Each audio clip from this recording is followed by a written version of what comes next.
तो आज हम ब्रायोफाइट को सिंपल तरीके से याद करने का ट्रिक बनाएंगे, ठीक है। ब्रायोफाइट, ये बात तो सबको पता है कि ये कोई हायर प्लांट नहीं है, इसलिए ये स्टेम, लीव्स, सीड, फ्रूट ये सब एब्सेंट होंगे और vascular tissue like xylem phloem भी एब्सेंट होंगे, ठीक है।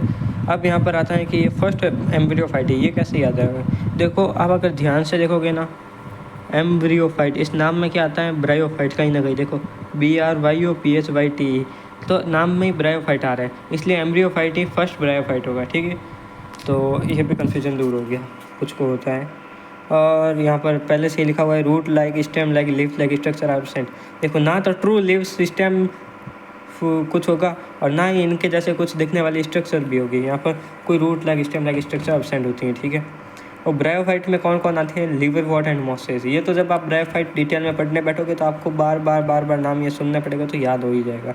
अब बात करेंगे, इनके पास दोनों टाइप की बॉडी होती है, गैमेटोफाइट एंड स्पोरोफाइट, ठीक है। अब इनके कुछ यहाँ पर कैरेक्टरिस्टिक्स लिखी हुई है और गैमेटोफाइट और स्पोरोफाइट के बारे में लिखा हुआ है, ठीक है। सबसे पहला देखो, ये जो नाम है ना, गैमेटोफाइट, जेमिटोफाइट, ठीक है, जेमिटोफाइट, या फिर इसको नाम में जमीन आ रहा है। जमीन को हम कैसे लिख सकते हैं हिंदी में? GAMIN, ठीक है। थोड़ा और क्लोज जाते हैं, ज़मीन को ऐसे लिख सकते हैं, ठीक है। तो गैमेटोफाइट क्या होता है? हमेशा ज़मीन पर लेटा हुआ होता है। इसको इंग्लिश में बोलते हैं या साइंस की भाषा में प्रोस्टेट, मतलब लेटा हुआ या फिर सोया हुआ ज़मीन पर, ठीक है। तो इसका सबसे पहला कैरेक्टर था बॉडी पोस्चर, जो गैमेटोफाइट के लिए होता है प्रोस्टेट या फिर लेटा हुआ, ज़मीन पर सोया हुआ। अब इसके नाम में क्या हो रहा है? गैमेटोफाइट के नाम में G आ रहा है, तो G मतलब ये ग्रीन होगा, ठीक है। तो अगर एक ग्रीन होगा तो दूसरा नॉन ग्रीन होगा, इतना तो आपको एनालॉजी आती है ना। और इसको भी थोड़ा याद करने का तरीका है। देखो, अगर वो ज़मीन से याद ना आए ना, अगर ये ज़मीन से याद ना आए तो इसका भी आप देख सकते हो। S मतलब क्या होता है? स्पोरोफाइट। S मतलब सीधा, S सीधा S, ठीक है। सीधा मतलब क्या होता है? इरेक्ट। एक ग्रीन है, दूसरा नॉन ग्रीन होगा, ठीक है। अब गैमेटोफाइट के नाम में क्या आ रहा है? गैमिट हमेशा क्या होते हैं? हैप्लॉइड, तो ये भी क्या होगा? हैप्लॉइड। स्पोरोफाइट, इसको डाइप्लॉइड, अगर एक हैप्लॉइड होगा तो दूसरा डाइप्लॉइड होगा, इसको अपोजिट मानना है, ठीक है, एनालॉगी। ऐसा नहीं कि आप फिर यहाँ पर आर्गूमेंट करने लग जाओ कि स्पोर तो यार हैप्लॉइड होते हैं, तो यहाँ पर हैप्लॉइड क्यों नहीं आई। आपको एक का याद रखना है, पहला गैमेट है, गैमेट हैप्लॉइड होता है, स्पोर का कुछ पता नहीं, छोड़ो, ठीक है। स्पोरोफाइट क्या होगा? डाइप्लॉइड होगा, ठीक है। अब बात करते हैं फोटोसिंथेसिस की। अगर ये ग्रीन है तो ये फोटोसिंथेसिस करेगा, गैमेटोफाइट ग्रीन है, फोटोसिंथेसिस करेगा, ठीक है। तो ये फोटोसिंथेसिस करेगा तो ये क्या है? इसके पास खाना खुद आ सकता है, तो ये किसी पे डिपेंड नहीं रहेगा, ये इंडिपेंडेंट होगा।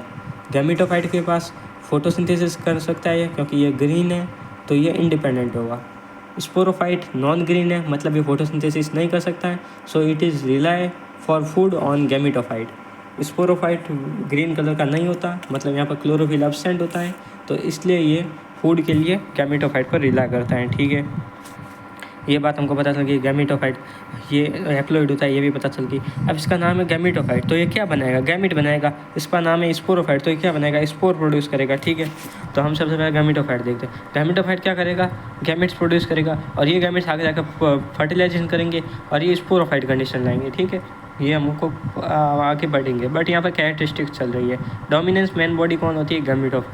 गैमेटोफाइट होती हैं यहाँ पर डोमिनेंस या फिर मेन प्लांट बॉडी। ये क्यों होती है? ये हम जब लाइफ साइकिल पढ़ेंगे तब हमको पता चल जाएगा ये क्यों होती है। अभी के लिए याद रख लो कि जो गैमेटोफाइट होती हैं ये मेन प्लांट बॉडी होती है। स्पोरोफाइट ये स्पोर बाय मियोसिस से फॉर्म होते हैं, जो आगे जाके वापस गैमेटोफाइट बनेंगे। गैमेटोफाइट से वापस ये बनेंगे, गैमेट्स फ्यूज़ करके वापस स्पोरोफाइट बनेंगे। स्पोरोफाइट से वापस स्पोर प्रोड्यूस होंगे जो हैप्लॉइड होंगे। स्पोरोफाइट से क्या रिजल्ट होंगे? स्पोरोफाइट खुद डाइप्लॉइड होगा, क्योंकि स्पोरोफाइट डाइप्लॉइड है, ठीक है। ये डाइप्लॉइड है, तो ये मियोसिस करके स्पोर प्रोड्यूस करेगा। गैमेटोफाइट में ये खुद हैप्लॉइड है, तो ये गैमेट्स प्रोड्यूस करने के लिए माइटोसिस करता है।